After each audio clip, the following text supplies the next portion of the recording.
Before you press play on anything else today, you need to hear this. Because what happened to this boy could happen to any black child in America, maybe even your own. It started with something so ordinary. A 15-year-old kid stopping for a soda after practice. A moment every parent assumes is safe. But in Riverton, that simple stop turned into a nightmare that nearly stole his life. Because two officers decided that his skin was a threat. His very existence is an excuse for violence. And when they slammed him to the concrete, when they tased him, mocked him, humiliated him, they didn't know who was watching. They didn't know the mother racing toward them was an FBI agent trained to dismantle corruption from the inside. They didn't know they had just made war with a woman who refused to bury her child, or the truth. This story will tear something open inside you. It will make you angry, make you hopeful, make you question everything you thought you understood about justice in this country.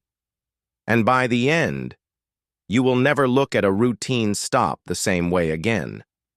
If you care about the truth, if you care about justice, if you believe that no child should fear the people sworn to protect them, then you need to watch this, every second of it.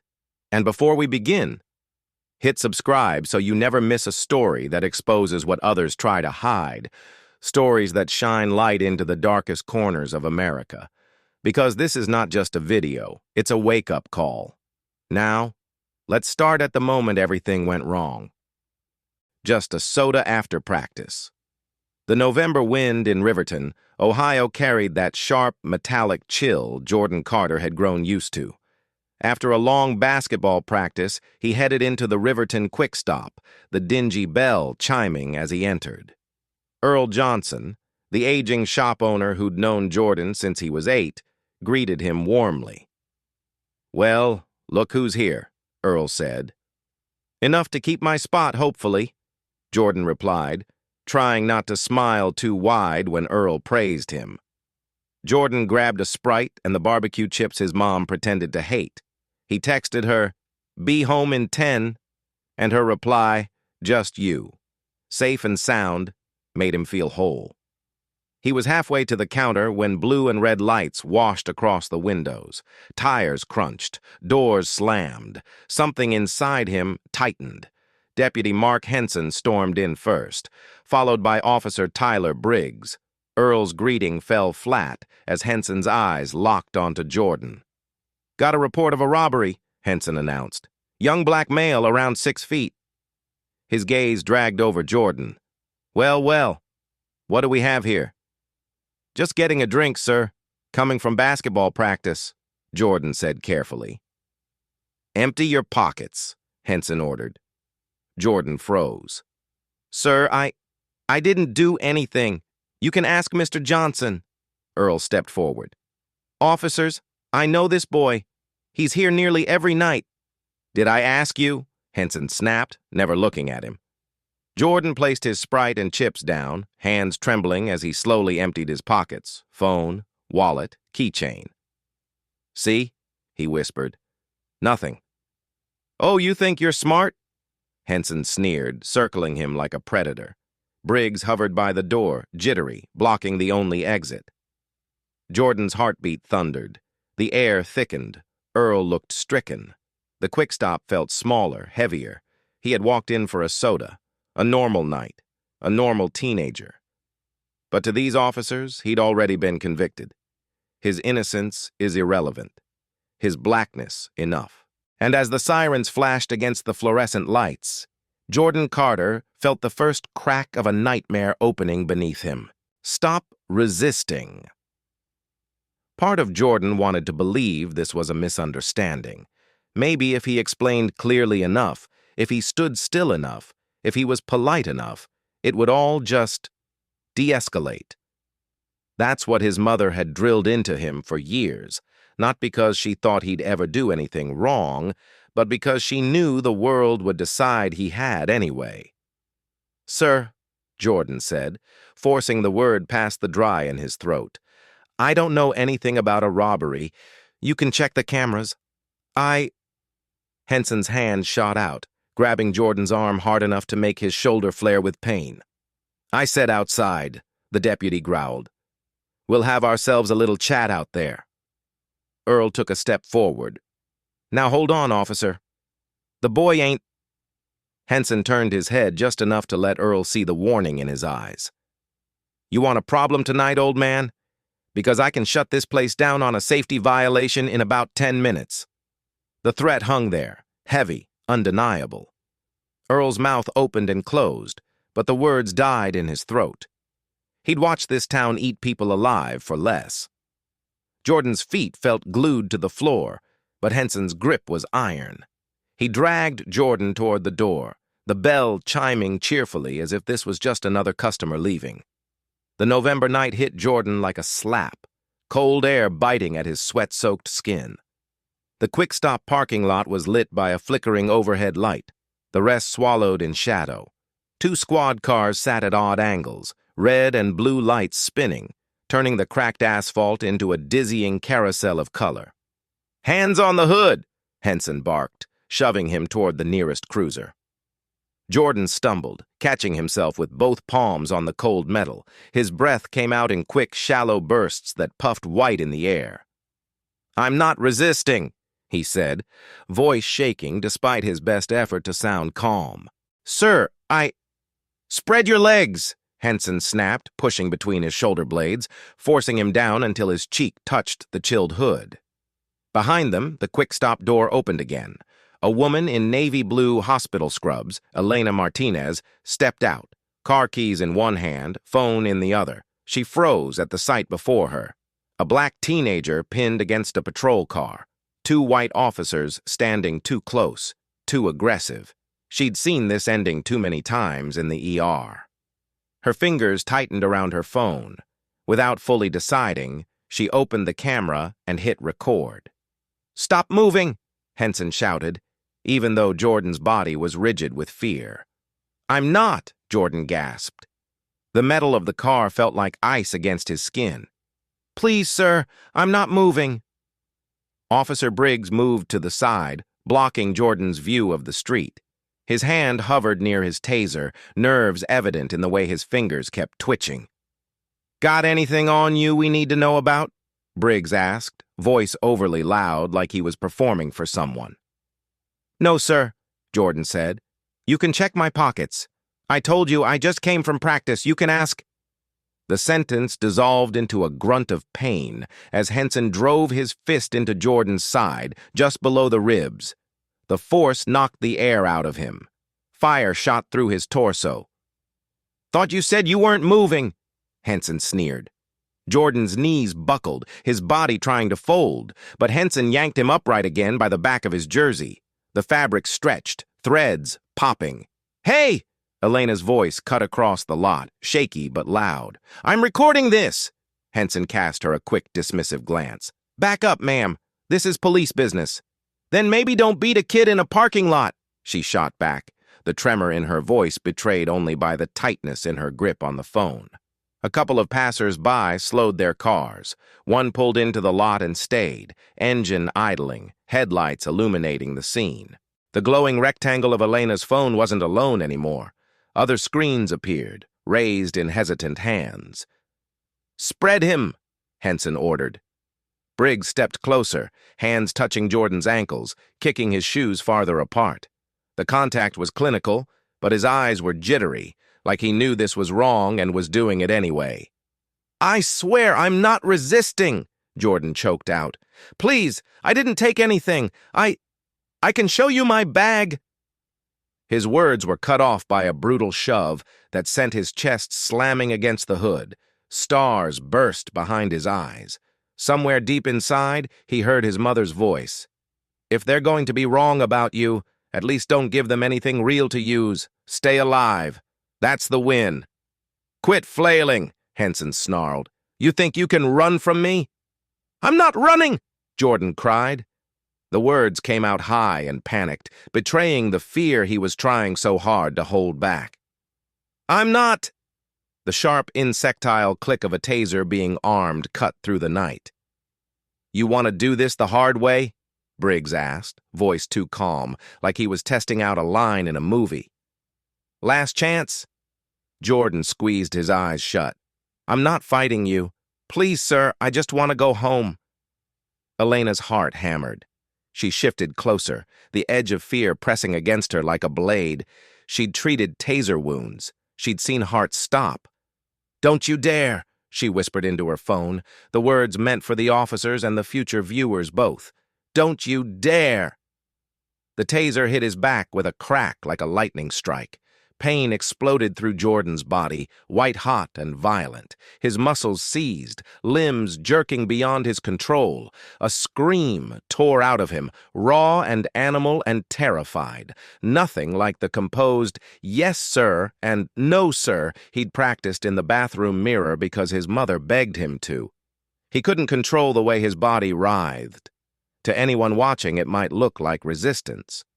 To him, it felt like his nerves were being set on fire. "He's resisting!" Briggs shouted, panic lacing his words even as he tried to make them sound official. "Stop resisting!" I can't," Jordan gasped, the words shredded by static and agony. Tears blurred his vision. His knee struck the pavement and he felt skin tear. "Mama!" The word slipped out before he could swallow it down. A plea, a reflex, a prayer. "Mama! Somebody call my mama!"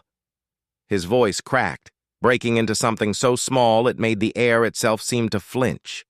Elena's throat tightened. She swallowed down a sob and held her phone steadier. Around them, the small crowd had grown. A man in a work jacket muttered, "This is messed up." A young woman whispered, "Oh my God," over and over like a mantra. No one stepped between the boy and the badges. They all knew, in that deep, bitter way small towns teach you, who usually walked away from scenes like this, and who didn't. Henson drove a knee into Jordan's back, pressing him into the concrete. Gravel bit into Jordan's cheek. He tasted dirt and copper, and something like pennies. "Shut up, boy," Henson spat. "Crying for your mama now?" He yanked Jordan's arms behind him, the metal cuffs biting into his wrists so hard he wondered if they would break the skin. Every breath felt like lifting a boulder off his chest. "You're hurting him," Elena shouted. "He's a kid. He's not fighting you." "Back up," Briggs warned, glancing uneasily at the growing circle of phones. "Everyone back up. This is a lawful arrest." From the doorway of the quick stop, Earl clung to the frame, knuckles white. His eyes never left Jordan's crumpled form. "Say something," he told himself. "Do something. Be the man you told your grandkids you were." But decades of watching what happened to people who challenged authority kept his feet rooted to the spot. He'd seen livelihoods destroyed, licenses revoked, mysterious inspections that always found a reason to shut someone down. They hauled Jordan upright, his legs barely cooperating. Blood dripped from his split lip, trails along his chin and onto his once pristine jersey. That jersey, white and blue with his number across the front, was ripped now, smeared with asphalt and humiliation. As they shoved him into the back of the squad car, Jordan caught sight of Elena still recording, her face a mixture of fury and horror. Their eyes met for a split second, hers saying, "I see you," his saying, "Please don't forget me." The door slammed. The cruiser's engine roared to life. Earl's voice emerged at last, rough and low, almost swallowed by the sound of spinning sirens. "They just made the biggest mistake of their damn lives," he murmured. Elena looked down at her phone, the red recording light still blinking. Her thumb hovered over the screen, over the button that could send what she'd just witnessed out into the world. In the distance, the sirens carried Jordan away into the cold Riverton night. All he'd done was stop for a soda after practice. Your son. Our system. Renee Carter had been awake for nearly 20 hours, but exhaustion never even grazed her awareness. Not when she was working a case. Not when she was closing in on a lead. Not when she felt the thin membrane of truth starting to pulse under her fingertips. Her small apartment in the northeast corner of Chicago was dim except for the glow of her desk lamp, its warm cone of light spilling across color-coded files, half-drunk coffee, and neatly annotated case notes.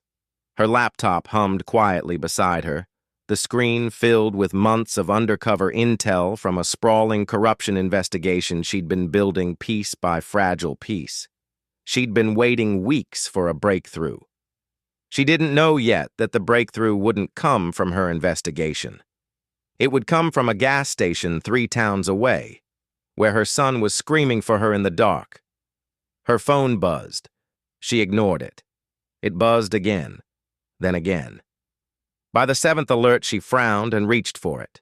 12 missed calls, 23 messages, a video link at the top titled Police Brutality in Riverton. Share now. A cold, leaden feeling crept into her gut. Riverton. That was where Jordan was. He'd texted her an hour earlier, stopping for a drink after practice. Be home in 10. Want anything? She clicked the link. The video stuttered at first, pixelated shapes resolving into a familiar storefront. A familiar kid. Her kid. Jordan. Her coffee mug slipped from her grasp, shattering on the hardwood floor, but the sound barely registered. She leaned forward, elbows on her knees, eyes locked on the screen. There he was, her baby, pinned against a patrol car, body bent at a painful angle, face contorted with fear, officers shouting, hands grabbing, his voice cracking into something broken and too young and too terrified. "No," she whispered, then louder. "No, no, no!" Every cry he made struck her like a blow. Every plea, "I'm not resisting," cut deeper than any knife. Every brutal movement, every shove, every hateful word from the officers was a new fracture in her chest. And then she heard it. "Mama! Mama, somebody call my mama!" Renee's hand flew to her mouth, choking back a scream that ripped through her anyway, silent but violent. Her vision blurred at the edges, her pulse roaring in her ears. She reached out and touched the screen as if she could somehow pull him out of it. When the taser hit him, she jerked like she'd been electrocuted herself. "Stop! Stop! Stop! Stop!" She gasped at the recording, voice breaking. She could no longer see the room around her. All she saw were their hands on her child, their fists, their fists, their fists. Renee was standing before she realized she'd moved, grabbing her gun from the safe, checking it with shaking hands, securing her badge in its leather holder. She dialed numbers without thinking. Her supervisor, the bureau line, a civil rights attorney she trusted, all in rapid, clipped bursts. None of them answered fast enough. None of them mattered enough. Her son needed her. She took the stairs from her 4th-floor apartment in pounding strides, barely feeling the rail under her palm. The garage door hadn't even fully opened before she peeled out in her black bureau-issued SUV. She hit the highway with lights flashing, siren off. She needed speed, not spectacle. Riverton was 2 hours away. 2 hours she didn't have. 2 hours Jordan didn't deserve to spend alone in a cage. 2 hours she spent gripping the wheel so hard her knuckles drained of color. Images of Jordan flashed through her mind in painful, relentless bursts. Jordan at 8 years old, laughing as she pushed him on the swing. Jordan practicing introductions in the mirror. "Yes, sir. No, sir." Because that's what she taught him to survive. Jordan waving goodbye that afternoon, basketball bag over his shoulder. He had been smiling. He had been safe. And then he wasn't. "Keep it together," she whispered to herself, each word clipped, breathless. "Think like an agent. Act like a mother." But the two roles were colliding, tearing at each other. The agent wanted documentation, facts, procedures. The mother wanted to burn the world down. Flashes of the video kept replaying in her mind. The violence, the slurs, the fear on his face, the way his body jerked under the taser, the sound of him sobbing for her. And with every replay, her fury grew sharper, cleaner, a clarity so cold it felt like something inside her had crystallized. She thought about the years she'd spent teaching Jordan how to survive encounters like this, the endless conversations about posture, tone, compliance, the fear she tried to hide when he turned 13, and suddenly classmates' parents looked at him like he was a threat. She had trained her son to live through the expectations of racist officers. But nothing in her training had prepared her for watching those officers nearly take him away. Streetlights flew past, neon streaks across the windshield. Her GPS counted down the miles like a taunt. 80 minutes, 60, 40, too slow. Everything was too slow. She called her supervisor again and left a message, voice tight and professional despite the tremor underneath. "Sir, this is Special Agent Renee Carter. I am en route to Riverton PD. I have reason to believe my son, age 16, was subjected to unlawful detainment and excessive force. I am requesting immediate federal oversight of the department. I am initiating compulsory documentation procedures. Please contact me as soon as possible. This is urgent." She ended the call and immediately dialed her attorney. Left another message. Then the Civil Rights Division. Then the AUSA she'd worked with last week. If she was going to war with Riverton PD, she would not go unarmed. The road narrowed into the outskirts of Riverton, dark woods looming on both sides. Empty gas stations and shuttered businesses passed in eerie silence. A place suspended, caught between rural decay and the illusion of order. When the Mason Creek-style brick police building finally appeared on the horizon, its flickering exterior lights felt like a provocation. Renee pressed harder on the accelerator, eyes locked on the place where her son was being held. Her heart did not beat in her chest. It crashed. A tidal force, a war drum. She didn't know yet what she would find inside those walls. She only knew one thing with absolute clarity. Whoever had laid hands on Jordan Carter was about to learn exactly who his mother was. "You have my son in a cell."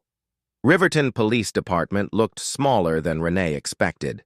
A squat brick cube, windows clouded from years of neglect, a flickering fluorescent light above the entrance stuttering like a heartbeat on the edge of failure.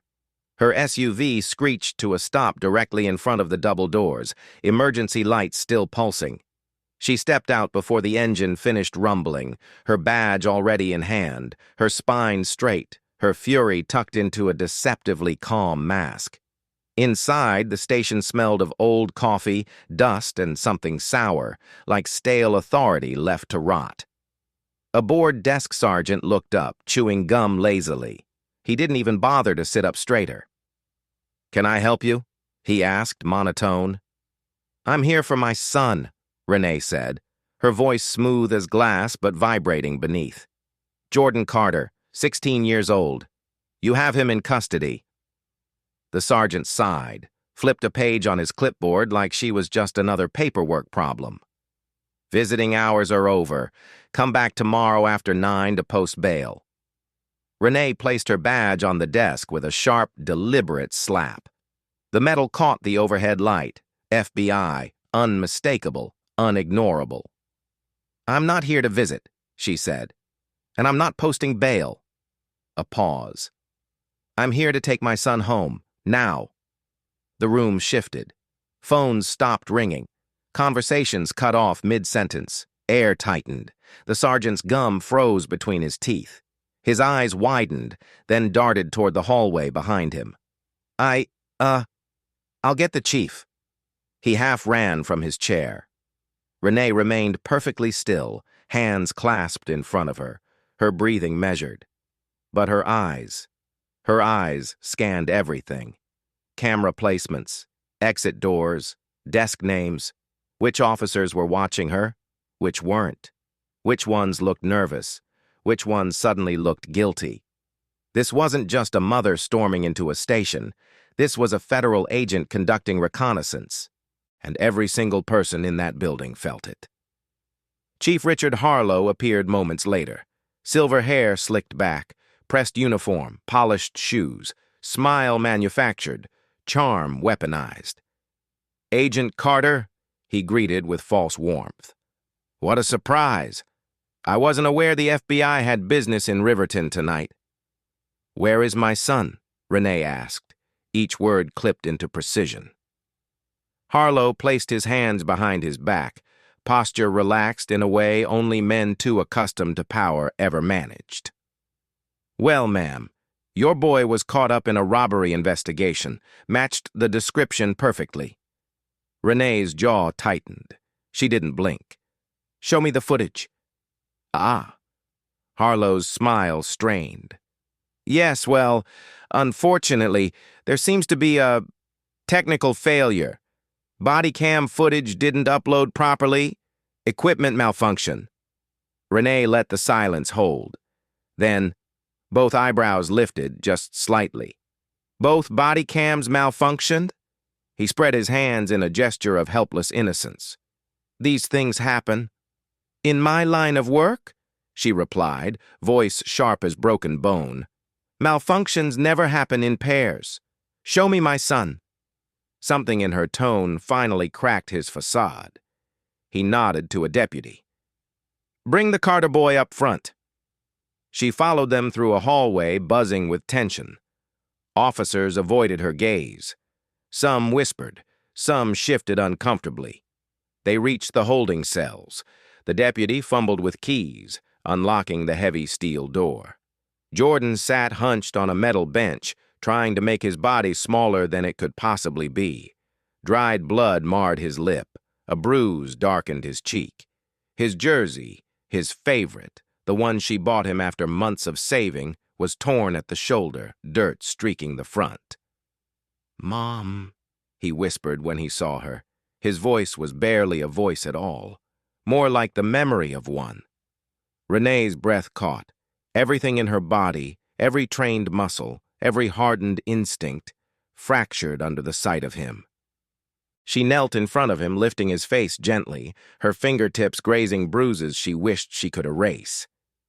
You're safe now, baby, she whispered. Her voice trembled. Just once. They have no idea who they just messed with.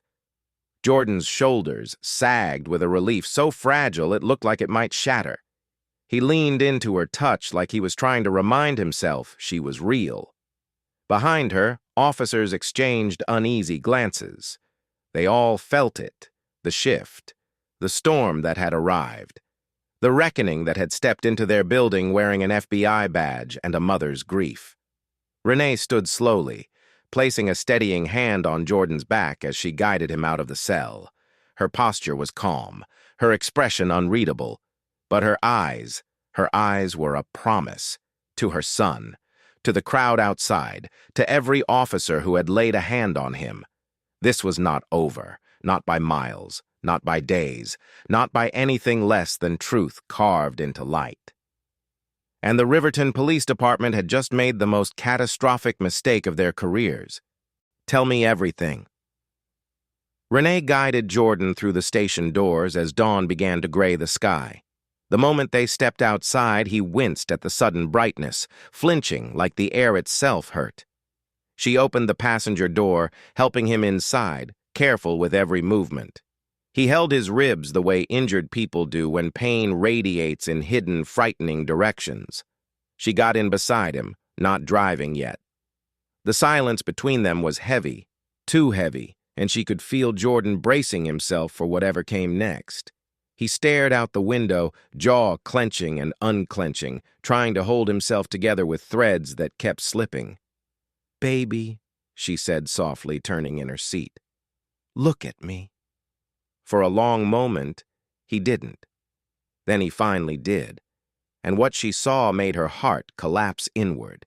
His eyes, usually bright and curious and so full of a future he worked hard for, were fogged, haunted, like someone had reached inside him and switched something off. Tell me everything, she said. I need to know exactly what happened. Jordan swallowed hard. His fingers tugged at a loose thread on his torn jersey, twisting it over and over until it frayed. They didn't even ask for my ID, he whispered, voice small. I tried to show them my school card, but the bigger one, that officer, Henson, he laughed at me, said I probably stole it. Renee inhaled sharply, but she kept her expression soft. She couldn't afford to overwhelm him. Not now. "What else?" she asked gently. Jordan's mouth trembled. "They kept making jokes about running, about how fast I must be from basketball, and the younger one, Briggs, he got real close like—" He shuddered, like he was trying to smell fear on me. He whispered, "Bet your mama taught you how to run, huh?" And they both laughed. Renee closed her eyes, fighting the fire rising in her chest. "And then? They told me to empty my pockets. I did. I did everything right." His breathing hitched. But it didn't matter. They were already mad at me.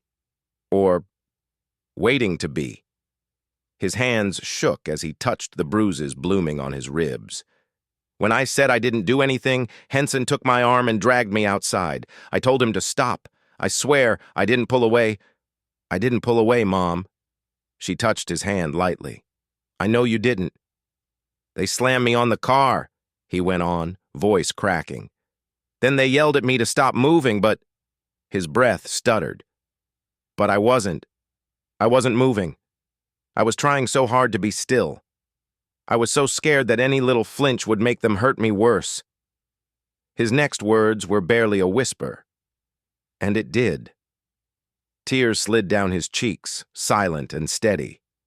Renee wanted to gather him into her arms, bury his pain in her chest, hide him from every cruel thing in the world, but she also knew he needed to speak it out loud, needed to release the poison the way a wound needs to drain. "What happened after they slammed you?" she asked. Jordan sucked in a shaking breath. "They hit me, hard, and they kept saying I was resisting, but I wasn't even moving. My legs gave out when he punched me, and when they thought I was trying to run, Briggs pulled out the taser." He closed his eyes, face tightening. "Mom, I screamed. I didn't mean to. It's just, I couldn't stop. I didn't have control. My whole body was—" His voice dissolved to a whisper. "I thought I was gonna die." Renee pressed her knuckles to her lips, swallowing down the cry, threatening to break free.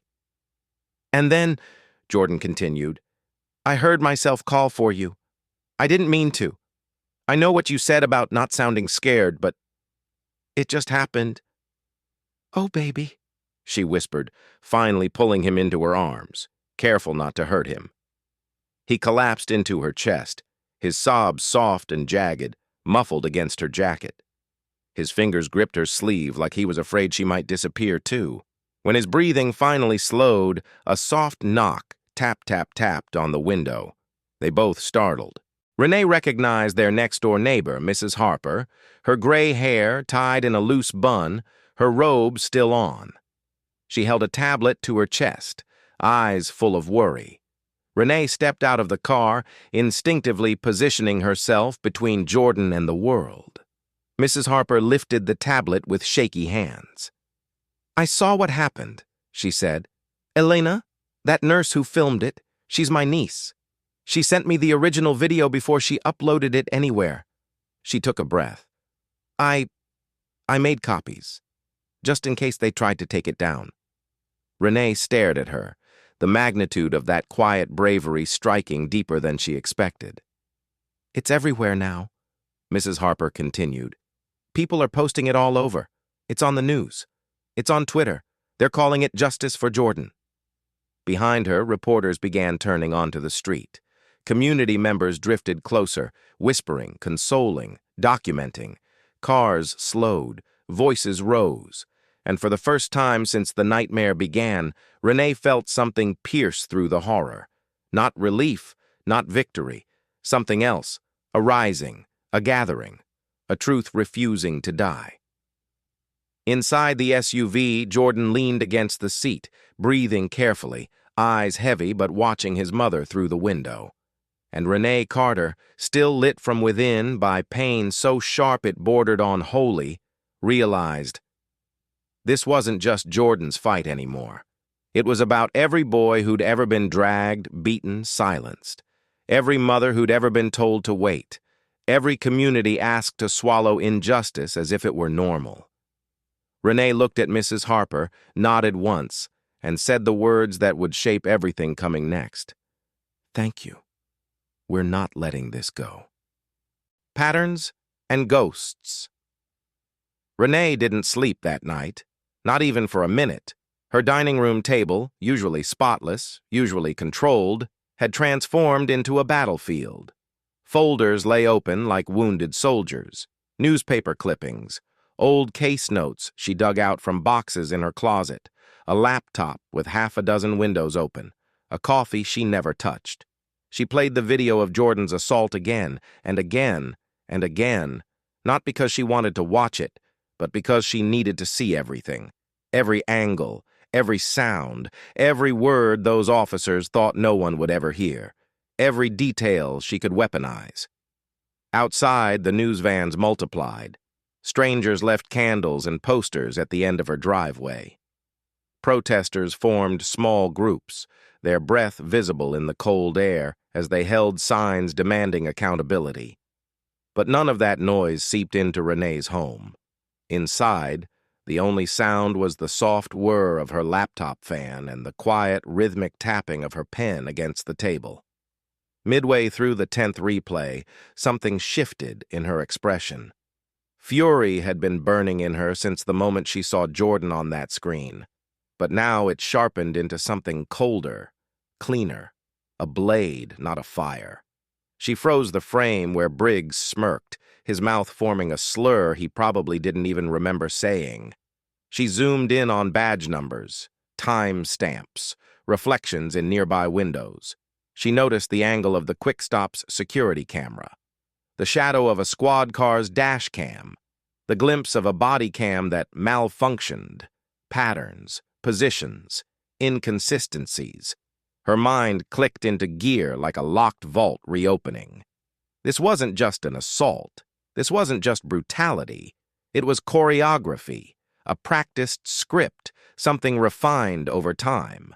Her phone buzzed, lighting up the dark kitchen, a number she recognized immediately. Reverend Alonzo Hayes, the man every black family in the region trusted when the system failed them. "Renee," he said when she answered, voice rough with age and a lifetime of buried rage. "Saw the video. Saw what those men did to your boy." Her throat tightened. "Reverend, I need to understand how deep this goes. I've only been in Chicago a handful of years, but you've been fighting this fight for decades." There was a heavy exhale on the other end. "Then you better come sit with me, child," he said. "Because what happened to Jordan didn't start last night. It's a ghost with a long shadow." Renee drove through the quiet streets of Riverton as the sun bled into the horizon, painting the sky in bruised colors, purples, reds, sickly oranges. Fitting, she thought grimly. The sky looked like Jordan's face. The First Baptist Church sat on a small hill overlooking town, white paint peeling, stained glass windows glowing from the inside. It had survived marches, threats, and vandalism over the years, standing firm like a rib cage around its community. Reverend Hayes waited for her in his office, surrounded by yellowing newspaper clippings. His posture was slow but steady, his eyes still burning with the quiet fire of someone who had buried too many sons. Without a word, he slid a thick folder across the table. "Take a look," he murmured. Renee opened it.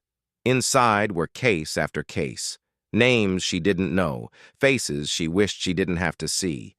17-year-old boys, 16-year-old boys, 15-year-old boys, black boys. Every file a variation of the same nightmare, mysterious evidence loss, missing footage, charges dropped quietly, parents threatened, bodies bruised, broken, or buried. "These are all Riverton?" she whispered, her voice a thread. He nodded. Every one of them. Decades apart, but the pattern never changed. New uniforms, same rot.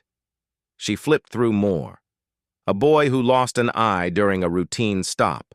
Another who ended up in a wheelchair. One found dead after a night in lockup. Ruled a suicide no one believed.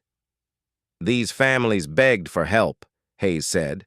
"Cried for it.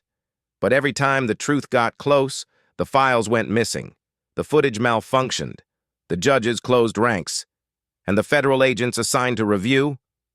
He looked her directly in the eyes. They disappeared from the case files before anything could be done. Renee's pulse thudded in her ears. Someone in the FBI is helping them, someone inside the system. Hayes didn't react with surprise. He only nodded grimly. Power protects power, child. Always has. But that video of Jordan, that changed the rhythm of things. Renee pressed a hand to her forehead. He was just coming home from practice. And so were a lot of the boys whose names you're holding in your hands, Hayes answered softly. They weren't threats. They weren't criminals. They were children. Renee closed the folder, swallowing hard. They're targeting our kids, systematically. Because kids don't have the tools to fight back, Hayes said. Because they're easy to terrify, easy to silence, until now. A creak came from the stained glass window as a gust of wind rattled the frame. The sudden sound made Renee's hand twitch toward the holster where her gun usually sat, a reflex she hated but needed. You're shaking, Hayes observed. Renee drew a shaky breath. I'm angry. Good, he said quietly. Anger isn't the enemy. It's the fuel. The enemy is silence. Before she could respond, a loud crash sounded from outside the church. She and Hayes exchanged a look, not confusion, only dread. They hurried down the hallway. The church doors swung open as the wind carried the scent of spray paint, cigarette smoke, and something metallic. On the front steps lay shattered glass, a brick, and a note wrapped around it with a rubber band. Renee picked it up, unfolding it slowly. Leave town or lose your badge. Next time we don't miss. Hayes placed a trembling hand on her arm. It's starting, he said. No, Renee whispered, her grip tightening on the note. It's unraveling. Because for the first time in Riverton's history, the wrong mother had been pushed, the wrong child had been hurt, and the wrong system had shown its teeth, and she was going to break them. Burn it all. Renee stood on her porch the next morning, the brick still in her hand, its rough edges biting into her palm. The threat on the note felt soaked into her nerves. She hadn't slept. She kept seeing Jordan curled on the couch, wincing, trying to hide how much he hurt. Her SUV sat in the driveway with all 4 tires slashed. Red spray paint dripped across the doors. We warned you. She stared at it, not with fear, but with a rising resolve. Across the street, Mrs. Harper's curtains twitched as she whispered into her phone. Neighbors stepped outside, robes pulled tight, unease spreading through the block. Before Renee could call a tow truck, Reverend Hayes phoned. They hit the church last night, he said. Slurs, broken windows, our people are scared. Are you safe? She asked. As safe as a black pastor can be after confronting a police department, he said bitterly. The young ones want to retaliate. I can't blame them, but that's what the police want. We need a meeting, Renee said. Tonight, at the church. That's risky. Everything is risky now. They need answers, and they need to see what happened to Jordan. I'll get the key ready. When she hung up, Jordan limped down the stairs, face swollen. Mom, what happened to the car? A warning, she said. His shoulders sagged. This is my fault. Don't you ever say that? This is what evil looks like when it feels cornered. She touched his cheek. You should stay with Patricia a few days. I don't want to leave you alone. They're trying to make me stop fighting for you, she said.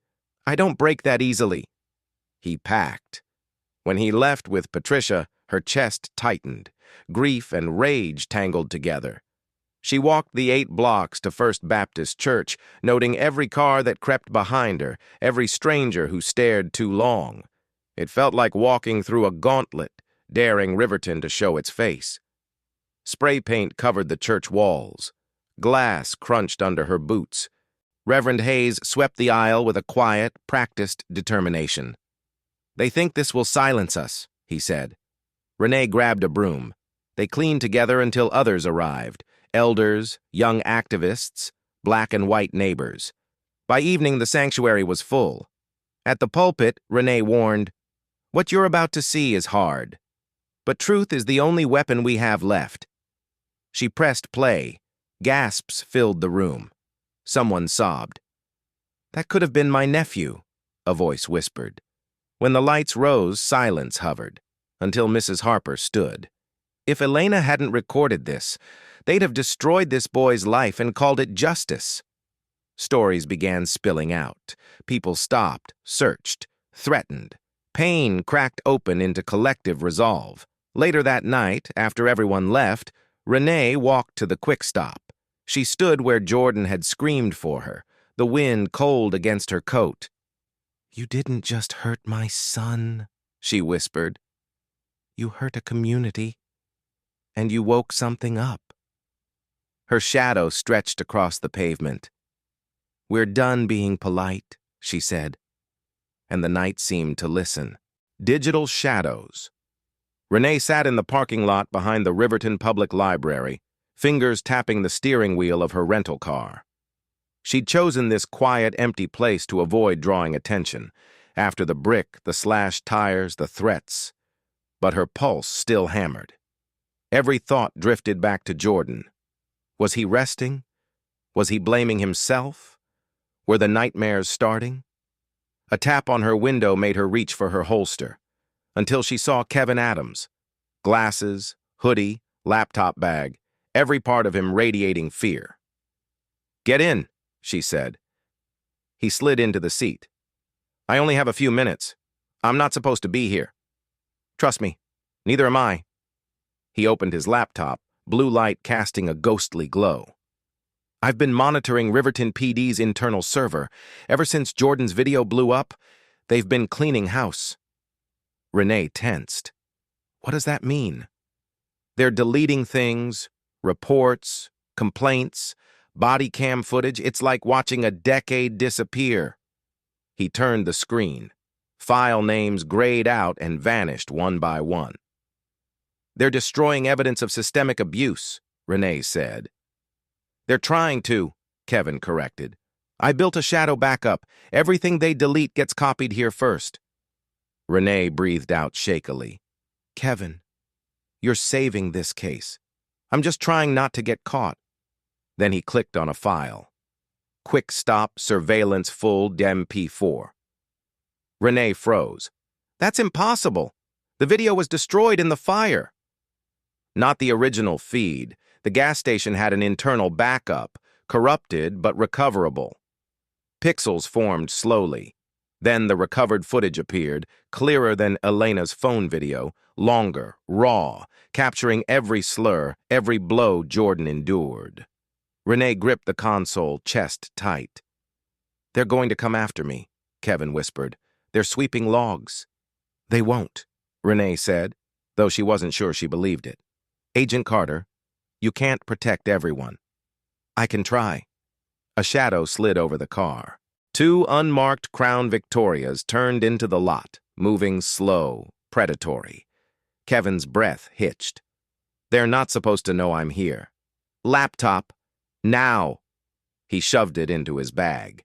Renee reversed hard, gravel skidding. The cars didn't use sirens. They didn't need to. Their silent pursuit said enough. "What do I do?" Kevin panicked. "Stay calm. Don't look back." "I already looked back." Renee sped through side streets she knew by heart. Kevin clutched the laptop. "They're tracking something, a digital fingerprint. They know someone accessed the backups." "Not you," she said. "Not if we move fast." "I didn't cover my trail. Not all of it." "Kevin," she snapped, locking eyes with him. "You are not alone. Do you hear me?" The words steadied him. But the Crown Vics kept turning, following. Renee cut left, then right, then killed the headlights and slid behind abandoned warehouses. The police cars drifted past, searching. After a long silence, Kevin whispered, "They're going to come after your son next." If they know the footage survived, they'll do anything. Renee closed her eyes, fury blazing. They come near my son. They start a war they cannot survive. Agent Carter, what do we do now? She opened her eyes, cold and unbreakable. We take this public. All of it. Before they burn anything else. Before they bury anyone else. Kevin swallowed. Then we'd better move fast. Files were vanishing. Cars were prowling. The system was waking up. They had lit the fuse. And Renee Carter was done waiting for permission to fight back. They hit us everywhere at once. The rain fell in thin, needling lines as Renee and Tessa pulled into the service alley behind the abandoned community theater, one of the few places in Riverton where thick walls and dying machinery could hide whispered rebellion. Renee parked with the headlights off. Tessa stepped out clutching her laptop, hood pulled low. Once, kids took photography lessons here. Now corruption had silenced the building. Tonight it would come alive again. Command Central for exposing the truth. Inside, the theater smelled of dust and forgotten dreams. A flickering emergency light cast jagged shadows as they made their way to the backstage storage room. Renee moved with a familiar burn beneath her ribs. Every step echoing Jordan's cries, the officer's mocking laughter, the sickening crack of boot against bone. Tessa set up a workstation on an overturned table. Files bloomed across the screen, recovered footage, corrupted segments, quiet evidence of a decade-long rot.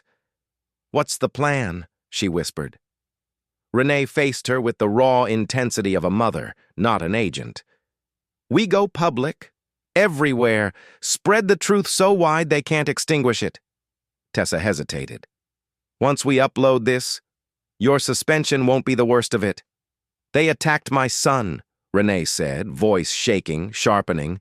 "They beat him, lied about him, burned evidence, and they've done it before, to boys who never made it home."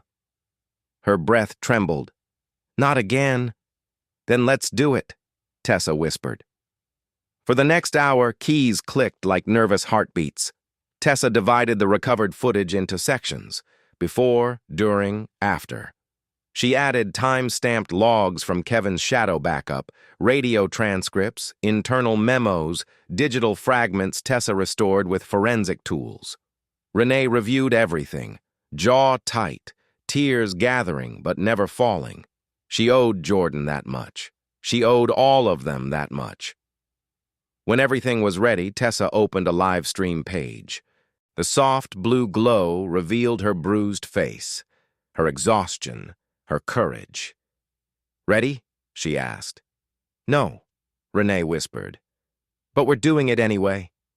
They went live. Tessa faced the camera first.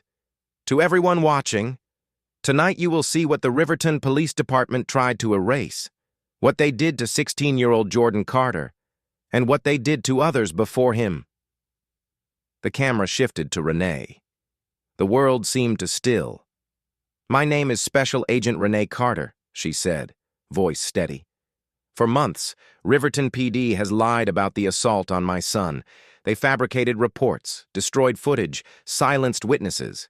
She held up the USB. "Tonight, you will see the truth they tried to burn."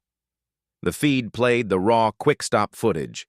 Jordan entering, Jordan chatting politely with Earl, Jordan paying for his drink.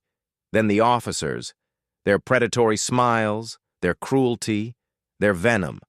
The world watched Jordan comply, obey, hands visible, everything black boys are taught to do, and they watched him be punished anyway, his body jerking under the taser, his scream, his terror. Renee didn't look away, viewers didn't either. The count shot upward. 5,000, 12,000, 27,000. The chat exploded with horror, grief, rage. When the video ended, Renee leaned in. "This isn't just about my son. It's about every child in Riverton who lives in fear. Every parent who prays their child comes home alive. It's about a system that protects itself, not us." Thunder cracked. Rain hammered the roof. Tessa's eyes widened. "Renee, listen." Outside, gravel crunched. Multiple engines, too synchronized, too deliberate. "We need to keep the stream going," Renee said. "Already set. Mirror feeds, backup servers, even if they take the equipment, it survives."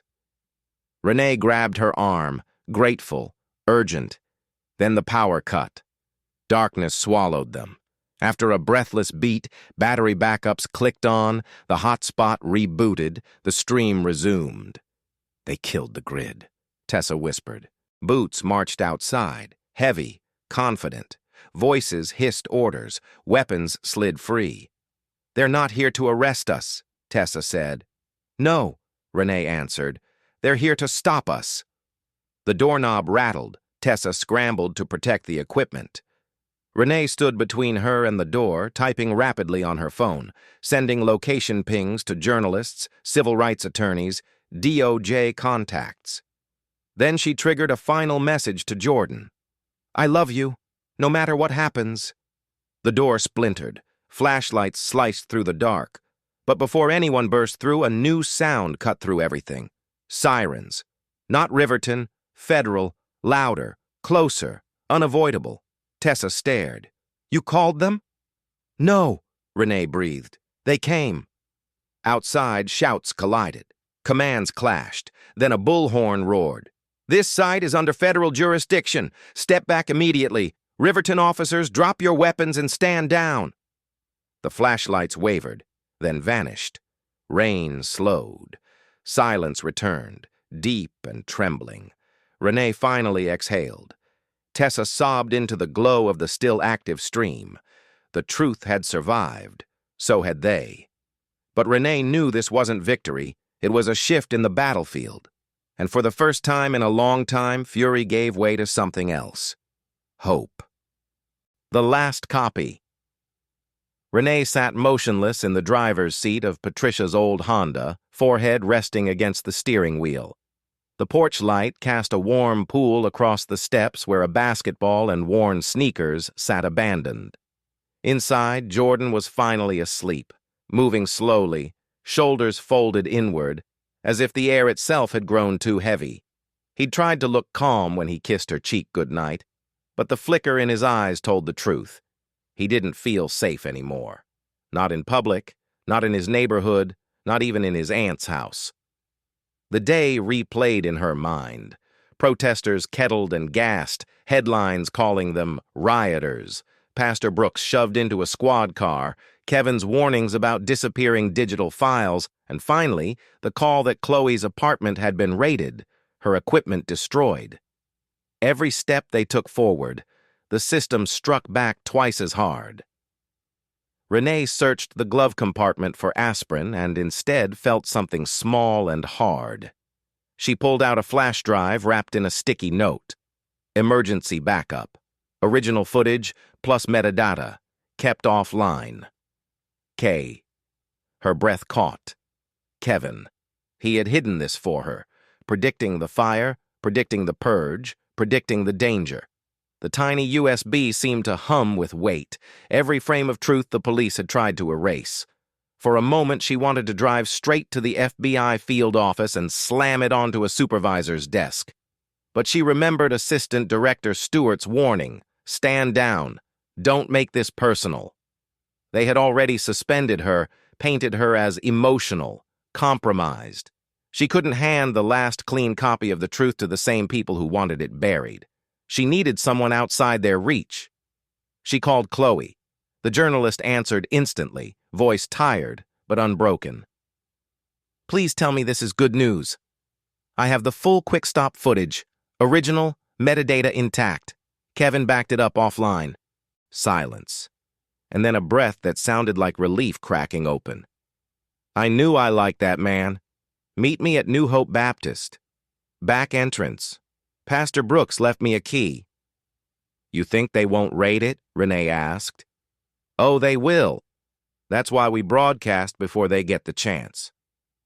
The church basement was nothing like the sanctuary above. No stained glass, no polished pews, just cinder-block walls, folding tables, tangled cords, battered cameras, and 2 surviving laptops. Protest signs leaned against the wall. Protect our kids. Stop police lies. Justice for Jordan. Renee pressed a hand to that last sign, imagining the tears smeared into the paint. They turned the basement into a media hub, Chloe said. It's ugly, but it works. How many people usually watch your streams? Renee asked. For local stuff? A few thousand. This will hit more than a nerve, Renee said. Chloe sat at the laptop, the blue glow deepening the shadows under her eyes. If we upload this, there's no going back. They'll come after me harder, and you're already marked. Renee looked at the flash drive, then, without hesitating, slid it into the laptop. I watched my son get beaten for existing in his own skin. Silence is the only thing that could hurt us more. They watched the progress bar crawl forward, each percentage a heartbeat. Car engines outside made Renee flinch. Headlights sweeping the walls pulled her eyes toward the stairwell. Once the files were ready, Chloe began setting up the stream. We'll route the signal through relays, mirror accounts, international cloud backups. They can't shut down 10,000 targets at once. Renee straightened her blazer. She felt like she was preparing for a federal briefing instead of a battlefield. Once we start, Chloe whispered, there's no such thing as off the record. I don't want off the record. I want the world to see what they did and how viciously they tried to hide it. Chloe hovered over the key. Her finger trembled. Renee, are you sure? Renee thought of Jordan on the hood of the squad car, the taser, the screams, the history, decades of boys whose deaths were never filmed, never shared, never believed. I have never been more sure of anything, she said. Then let's burn their lies down. Chloe pressed the key. The red light blinked on. Live. Across living rooms, phones, laptops, viewers trickled in. One viewer, 30, hundreds, climbing. The world didn't know it yet, but Riverton's soul was about to be exposed to everyone watching. And a mother who had been forced to witness her son suffering on a screen was now holding that screen up to a country that kept pretending it didn't see its own reflection. You can't bury truth. The red live icon pulsed like a heartbeat as the viewer count surged. 2,000, 5,000, 12,000. Thousands gathered in the digital doorway of the church basement, screens glowing in dark rooms across the country. Chloe adjusted the microphone, swallowed, and began. My name is Chloe Morales. Tonight, for the first time, Riverton and the nation will see the unedited truth. She angled the camera toward Renee Carter. Renee didn't look like a federal agent now. She looked like a mother held together by fury, grief, and the stubborn edge of hope. Her blouse was wrinkled, her eyes red, her jaw trembling as she fought to keep it still. But when she spoke, her voice carried iron. 3 weeks ago, my 16-year-old son Jordan stopped at a convenience store after basketball practice. Minutes later, he was tased, beaten, humiliated, and arrested. Riverton PD claimed he resisted. They claimed he attacked an officer. They claimed the security cameras failed. The chat exploded. Renee held up the flash drive. This is the real footage. The screen split, Chloe on one side, the footage on the other, and the horrors played out once more. Jordan entering with a smile, greeting Earl, the officers walking in with predatory posture, Jordan complying, hands raised, the taser, the punch, the knee in his back, the trembling plea for his mother. This time, no one looked away. The audio alone, slurs, laughter, made viewers physically recoil. The count climbed, tens of thousands, then hundreds. People typed messages through tears, rage flooding the chat. When the video ended, Renee faced the camera again. She didn't hide the single tear sliding down her cheek. For weeks, they tried to erase this. They burned evidence, silenced witnesses, intimidated reporters, threatened community leaders. And tonight, as we prepared this stream, Riverton officers attempted to storm this building. Gasps flooded the feed. But federal agents arrived before they reached us. Renee continued, because people across this country finally saw enough to demand intervention. Chloe turned the camera to the narrow basement window. Outside, red and blue lights flashed in steady, organized patterns. Not Riverton PD, but federal authorities now surrounding the church. The viewer count hit 400,000. This is a movement. Don't stop streaming. Renee inhaled and pulled a stack of files toward her. This wasn't an isolated incident. My son wasn't the first. The camera zoomed in as she lifted the file marked Marcus Johnson, 2019. Marcus was 19, stopped for a broken taillight. Reports said he fought officers. She swallowed. The footage shows him kneeling with his hands up. Chloe added the grainy clips. The chat exploded.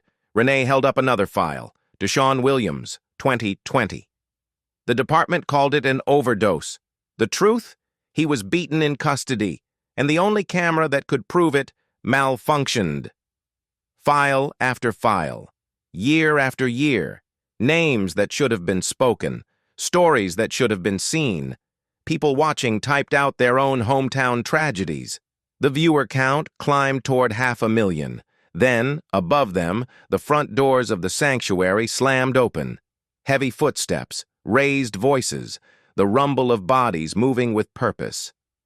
"Are those agents?" Renee whispered. Chloe shook her head. "No, that doesn't sound like federal protocol." The steps grew louder, faster. Shouting erupted upstairs. "Stand down! Federal control has been established." And then, "We have orders. Move!" Something crashed violently against the pews overhead. Renee shot to her feet. Her hand reached for the holster she no longer carried. "We stay live," Chloe hissed, widening the camera angle, amplifying the mic. "If they come down those stairs," Renee whispered, "you run. Take the laptop. Out the back door. Draw witnesses. Don't—" The basement door shook from a heavy impact. The chat went feral. "Call the DOJ! Stay on camera! Don't stop streaming!" Chloe grabbed a folding chair and jammed it under the doorknob. "What are you doing?" Renee hissed. "Slowing them down. Even seconds matter."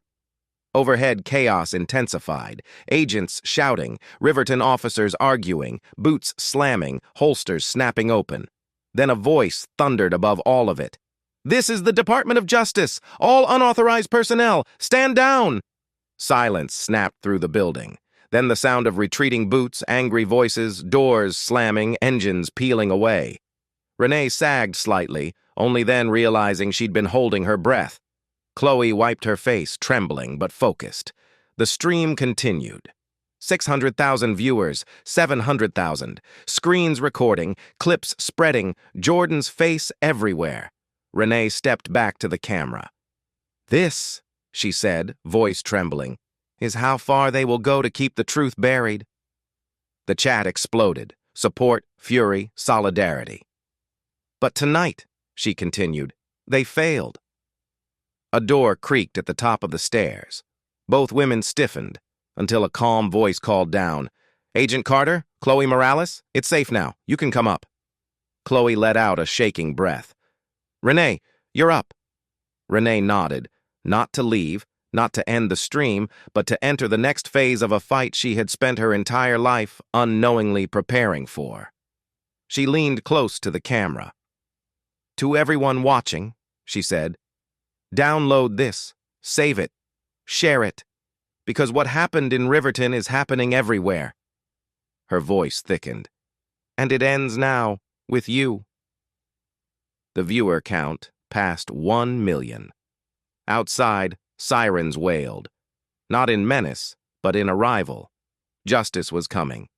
And this time, the whole world would witness it. Federal knock at the door. The fluorescent light above Renee buzzed with a dull, needling hum as she sat cuffed in a windowless interrogation room, gray walls, cold metal chairs, no clock. Her wrists ached against the steel. They'd taken her watch, her phone, even Jordan's necklace. All she had was a plastic cup of water and a list of accusations. unauthorized dissemination of evidence, interference in a local investigation, incitement, as if exposing the truth was the real crime. Renee forced her breathing to stay slow. She kept seeing Jordan's face, not bruised, not broken, but the way he looked at her before the live stream. "Are you sure this is safe?" "It's not," she'd said, "but it's necessary." The door swung open sharply. Chief Robert Kincaid walked in with smug swagger, tossing a thick folder onto the table.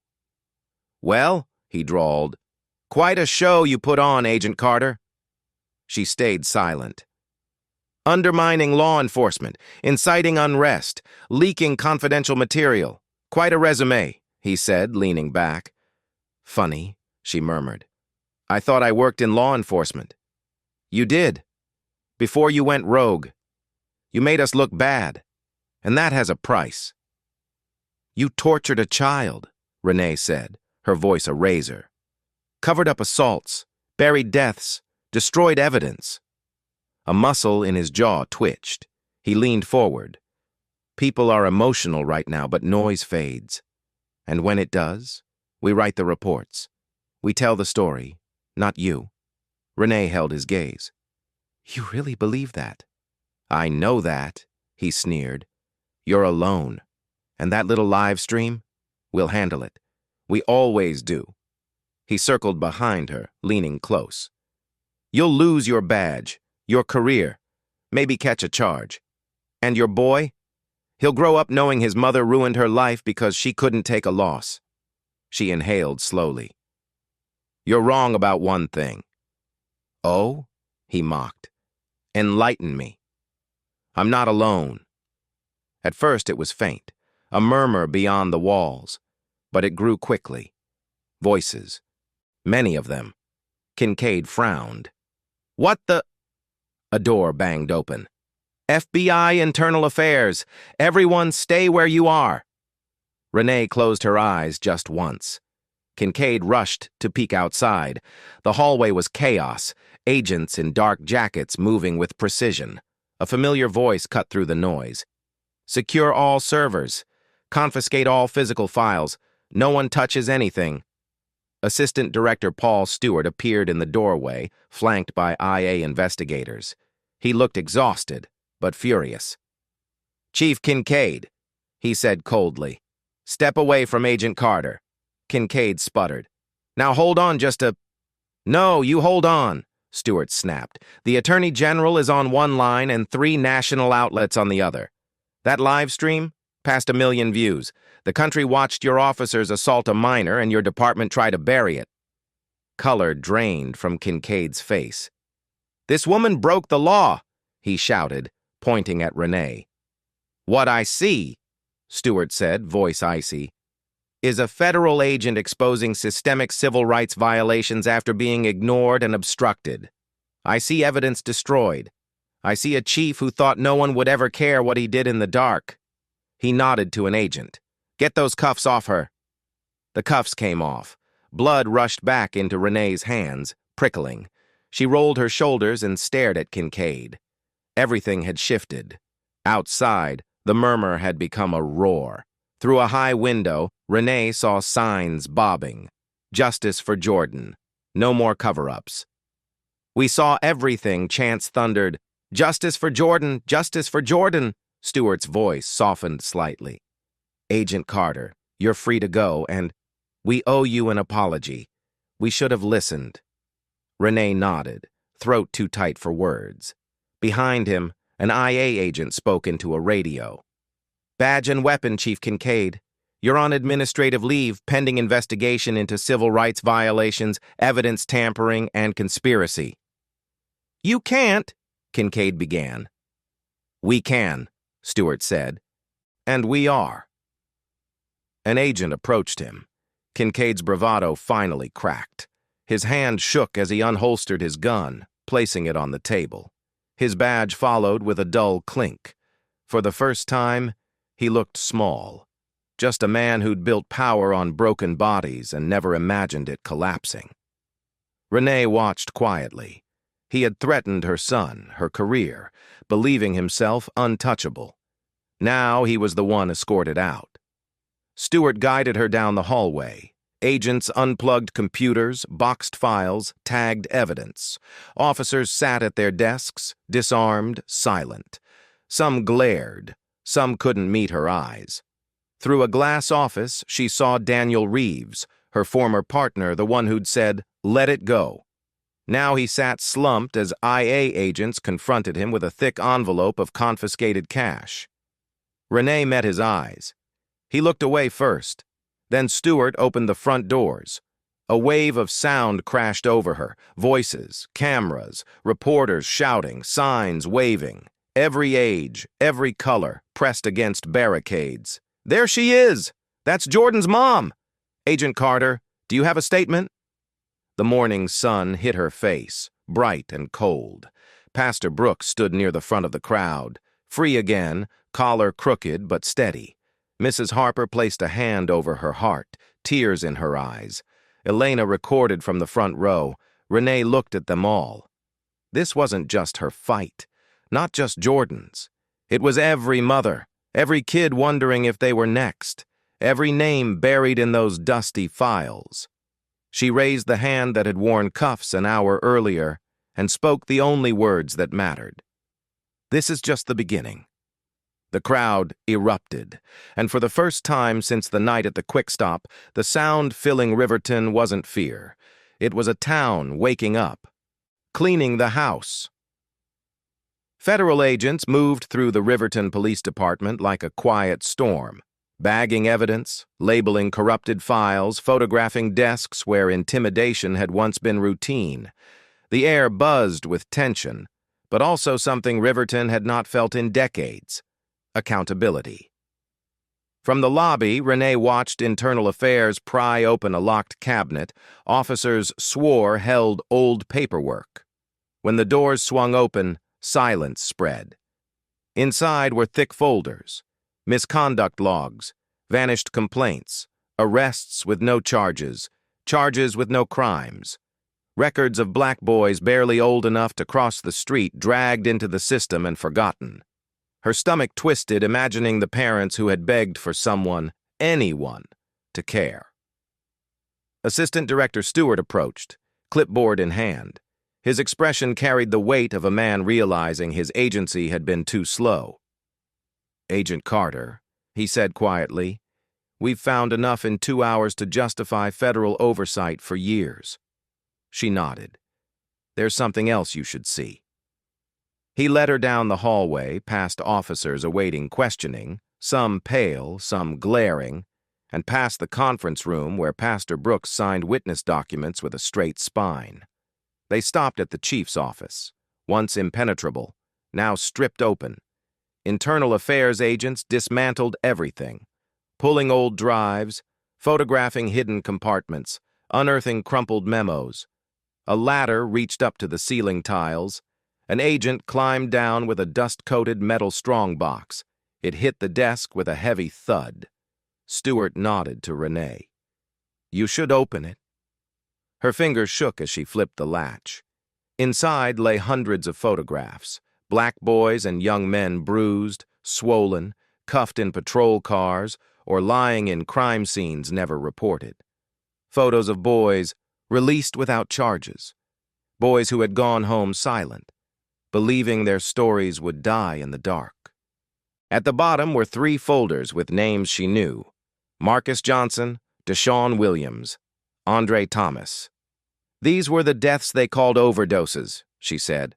"Not overdoses," Stewart replied grimly. "Coroner reports altered, toxicology doctored. These boys were alive when Riverton PD got them." Renee lifted a photo of Andre, 17, smiling at a barbecue. The grief tightened her chest. These mothers never knew. "No," Stewart said, "but they will." She swayed slightly, gripping the desk. Stewart steadied her. "We never should have doubted you." "You played politics," she said, "protected the institution, and you protected the people."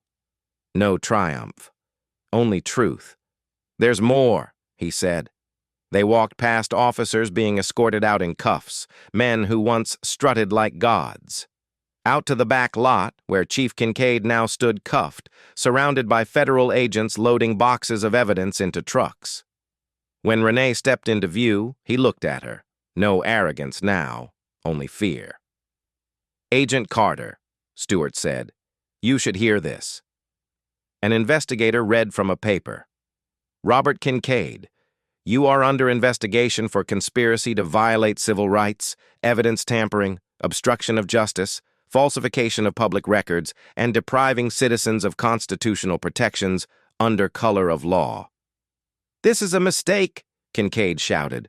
"Blown out of proportion." "No," Renee said softly. "This is proportion." "You and your brat," he spat.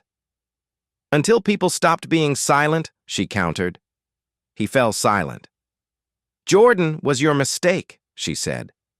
"This community, this movement, was your miscalculation."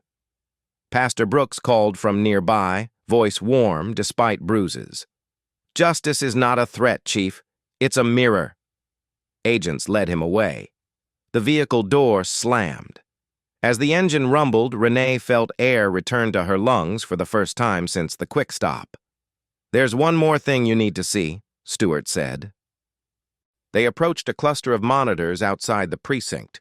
Tech agents had connected routers, servers, cables. Evidence was being backed up faster than Riverton PD could sweep anything. One screen showed the massive crowd outside. Candles, signs, arms linked. Voices rose, "Justice for Jordan! Justice for Jordan!" Another screen showed breaking news. DOJ launches, full-scale investigation into Riverton PD viral footage sparks national outcry. Agent Carter credited with exposing corruption. Social media feeds flooded the screens. Millions of shares and comments. Hashtags trended.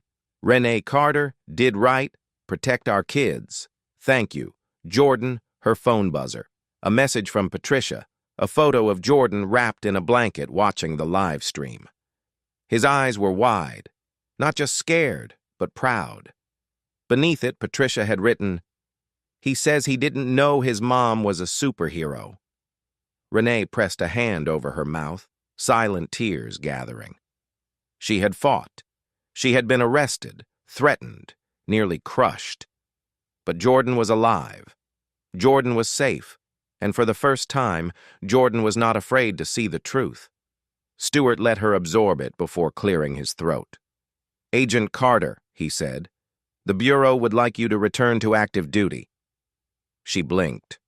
"What?" "We're forming a civil rights task force, focused on police corruption in small jurisdictions. We want you to lead it." Her breath caught. "You've shown courage, discipline, and integrity under pressure," he continued. "More commitment to justice than most people I've worked with." Renee felt the words sink deep. She thought of Jordan, the live stream, the chance, the flash drive, the boys whose names had been swallowed by shadows for too long. "Sir," she said quietly, "I'll accept." Stewart nodded. "Then let's get to work." Because the fight wasn't over. And as Renee Carter stepped into the sunlight, the crowd parted, opening a path down the steps toward a future shaped not by fear, but by truth, community, her son, and every mother who refused to let injustice claim another child. The Jordan Carter Youth Empowerment Center. Night settled over Riverton like a bruise, heavy, purple, aching along the edges. Yet the town did not sleep. Not tonight. Not after the raids, not after the arrests, not after the live stream watched by millions. The streetlights flickered over crowds still gathered outside the police department, candles trembling in their hands, voices weaving soft hymns and chants through the cooling air. Renee walked through the heart of the crowd, escorted by a pair of internal affairs agents who made a respectful distance between her and the sea of people trying to reach her. Not out of fear, no one was here to harm her, but because the sheer volume of gratitude, outrage, and grief pouring toward her was overwhelming. Hands reached out just to touch her sleeve. Mothers called her name, tears streaming down their faces. Teenagers lifted their phones, whispering, "That's her. That's Jordan's mom." Older men nodded at her with a deep, solemn respect that felt like a blessing. Renee's breath shook in her chest as she moved through them, through a community that had been silenced for so long they had forgotten what it felt like to roar. Now their voices rose around her in a living wave. The agents guided her toward a series of white tents set up across the municipal lawn, pop-up command posts hauled in by federal teams earlier that evening. The tents glowed softly from within, shadows of agents moving briskly from station to station, boxes of evidence stacked like small monuments to a truth too long buried. And waiting at the entrance of the largest tent was Assistant Director Stewart, his tie loosened, sleeves rolled to the elbow, face tired from a day that had aged him years. "Agent Carter," he said quietly as she approached, "there's something you need to know." Her heartbeat quickened, but she nodded. Inside the tent, monitors lined the walls. Heat maps, data logs, real-time updates from other precincts across the state, across the country. Stewart motioned to a young tech analyst. "Show her." The analyst tapped a few keys. Multiple live-stream windows expanded on the central screen. Renee's breath vanished from her lungs. There were protests in Chicago, in Cleveland, in Atlanta, in Baltimore, in Portland, in Houston, in Los Angeles, and not just small gatherings, thousands in every city, marching, chanting, holding signs that mirrored the ones outside Riverton PD. "Justice for Jordan, end police corruption. No more cover-ups, we believe her, we believe him." And then, at the bottom corner of every screen, a single message, streaming the truth, mirrored from Carter Morales' feed. Renee lifted her hand to her mouth, overwhelmed. "We didn't do this," Stewart said softly. "The country did." Her throat constricted painfully. "They're watching. They're listening. They're demanding answers," Stewart corrected. "And they're not going to let this die quietly. Not this time." He paused. "There's something else. Something big."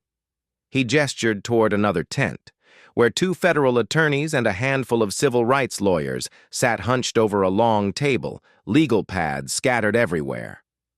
"They've been reviewing the files we recovered," Stewart explained. "It's not just Riverton. That pattern you identified, falsified reports, tampered footage, excessive force, suppressed complaints, it's connected to other jurisdictions, 4 counties, possibly more." Renee felt her knees weaken. "And Rui—" She caught herself, correcting automatically. "The live stream tonight made it impossible for any of them to hide. The Attorney General has been watching for the past 2 hours. Her stomach dropped. "The AG saw it?" Stewart nodded. "And he's furious." He wasn't smiling. He wasn't gloating. He simply looked relieved, like someone who had been waiting far too long for the country to wake up. The tent flap opened again, and a DOJ liaison hurried toward them. "Sir," she said, breathless, "the Attorney General is on a secure call. He wants Agent Carter present." Renee blinked. "Me?" Stewart nodded. "You." He led her through a maze of crates and cables to a smaller side tent, the walls lined with acoustic insulation, a secure satellite phone sitting on the metal table like something sacred. Stewart handed her the receiver gently, like it weighed more than plastic and wiring. "Agent Carter." The AG's voice came through, low and steady, like thunder echoing across a long landscape. "First, I want to commend you. What you did tonight required extraordinary courage." Renee swallowed. "Sir, No," he interrupted softly. "You didn't just do anything. You stood up against an entire system that tried to silence you. And you exposed a crime that has gone unchecked for far too long." Her throat tightened. "We are launching a federal civil rights investigation into Riverton and any precinct connected to its misconduct, effective immediately. And I want you to understand something. None of this would have happened without you. She closed her eyes, the weight of the words pressing tears against the back of her eyelids. "I'm not calling as the Attorney General," he added. "I'm calling as a father, and as a man who has watched this country ask the same children to survive danger that they did not create." A pause. "I'm sorry for what happened to your son." Renee opened her eyes, breathing shakily. "Thank you, sir." "We will be in touch," the AG said. "Get some rest, Agent Carter. You've earned it." When the call ended, she placed the receiver down with trembling hands. Stewart stepped forward but didn't speak. He didn't need to. Now that the adrenaline had faded, exhaustion rushed in like a tide. Stewart cleared his throat softly. "You should go home. Be with your son." Home. The word carved through her. Home wasn't the vandalized apartment with slashed tires. Home wasn't the church basement where she'd hidden from armed men. Home was Jordan, wherever he smiled, wherever he breathed. "Yes," she whispered. "I need to see him." The agents outside insisted on escorting her, not because she was in danger now, but because the crowd refused to disperse until they saw her one more time. When she stepped outside the tent, the noise swelled immediately. "Renee! Renee! Renee!" Every camera pointed at her. Phones lifted like lanterns. She felt her chest tighten, but not with fear, with belonging, with resolve. Pastor Brooks lifted a megaphone and quieted the crowd. "Let her speak!" Renee raised both hands gently, not to silence them, but to honor them. Her voice trembled, but carried. "I did what any mother would do," she said. "Any parent, any human being. My son was hurt, and the truth was taken from him, and from all of us." A murmur passed through the crowd, thick with emotion. "But look at you," she continued softly. "Look at this town. Look at what happens when people refuse to turn away, when they refuse to be intimidated, when they refuse to let corruption define them." Tears shone in the faces before her, in mothers' eyes, in teenagers' clenched jaws, in neighbors who had once crossed the street to avoid looking too closely at suffering. "Jordan is alive because of you. We all are." She paused, taking a breath that shuddered through her. "And this is only the beginning. The cleanup won't be easy. The truth won't be simple. But we are going to rebuild Riverton together." She stepped back as a wave of applause and chants rose around her. "Justice for Jordan! Justice for Jordan!" The chant followed her all the way to the car. Federal agents drove her to Patricia's house without sirens, without lights, just a quiet escort through roads still glowing with protest candles. As they pulled up to the curb, she saw Patricia waiting on the porch, arms folded, eyes soft. "Go," Stewart said gently. "We'll be in touch." Renee stepped out before he could finish the sentence. The porch light flickered as she approached.